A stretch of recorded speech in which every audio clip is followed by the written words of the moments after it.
السلام عليكم ورحمة الله تعالى وبركاته. أطفالي، معكم مس هدى. دايما مع الحرف ألف. أه أه As I told you, you can always practice this way. It's like you can put dots like this and follow the dots, and you can make a straight line. And this symbol over here that looks like a little Z or a little S, and that should be alif or a. Also, boys and girls, you also can see alif with a different symbol, with a hat like this, and that's also a. It's that's the same sound. Okay, so with the little sign that looks like an S or Z, or with this umbrella right here, it gives you also, it's always the letter alif or Here we have ana. The reason I put this sign over here is to extend the sound of a. Ana. Ana means me. Then you have anta, which is for a boy, which is you. Anta, you, for a boy. And we have anti, you, for a girl.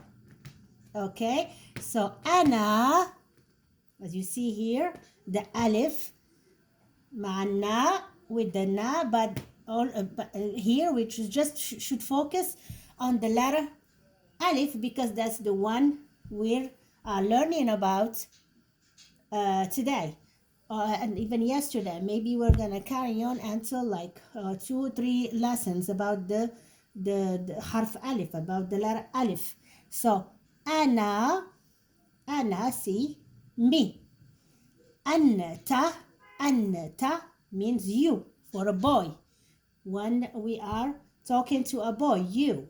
As anti, for a girl. You're gonna ask me, you're gonna say, Miss Huda, what are these symbols right here? We see like some lines, some like things that looks like straight lines. Sometimes is a little over here. These are sounds. These are symbols in Arabic, harakat. These are symbols. I hope you can see like this. Let me see. Yes, these are harakat, which is that gives you sounds. These are the one that gives you the sound. And today we're learning about this straight line over here that goes on top of the letter, which is fatha, which gives you the sound Ahmad. This over here on today, because we are learning about alif, so I'm just gonna focus on alif. So the alif with this straight line on top gives you the sound like for Ahmad. So this is the Ahmad comes from the sound comes from the line, the fatha that comes on top of the alif. Sometimes you see this one over here, this symbol over here, that is like a little zero, a little O with a little leg down, and that gives me the sound ooh, Like here, ummi, ummi, which is my mother, my mother. Okay, so this symbol over here gives you the sound oo, oo, on top of any letter. Okay, and here, as I told you, always the alif, oo, ummi, which is my mother, what means my mother, ummi. Also, you will see this straight line, but on the bottom it comes under the letter, and it gives me the sound e, gives me the sound e. And here I have ismi, ismi. You're gonna tell me why here it's not, it's two e and here is only one e, and we have the two symbols. It's because it follows with this letter, but we are going to learn this in the future, inshallah. Ismi, ismi means my name. So yesterday we learned that abi means my father, akhi my brother. Today ummi means my mother.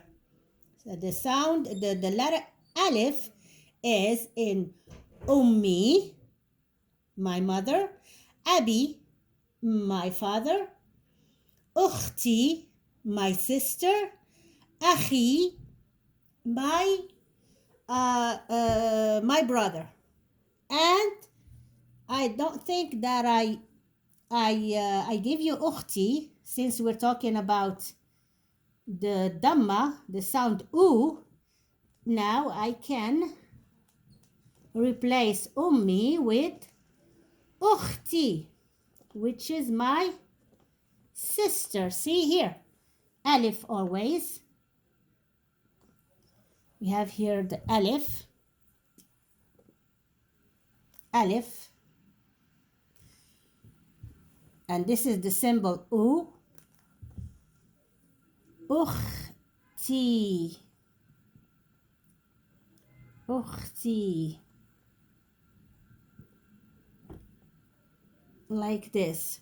U, see, u, the sound u. T, and as I told you, here we're gonna learn why is double E in the future. So ukhti, which is my sister, my sister. Okay, so now we learned today alif, and also always until now we're learning about alif in the beginning of the word, not in the middle, not at the end, in the middle of the word. So today we learn a, u, and e. A, u, and e. Okay, let's write a, u, and e. And the reason I'm saying a, because of the fatha, the line, the straight line on top. U, because of the symbol, the dhamma. And e, because of the kasra. So I have a, I have u, and I have e on the bottom.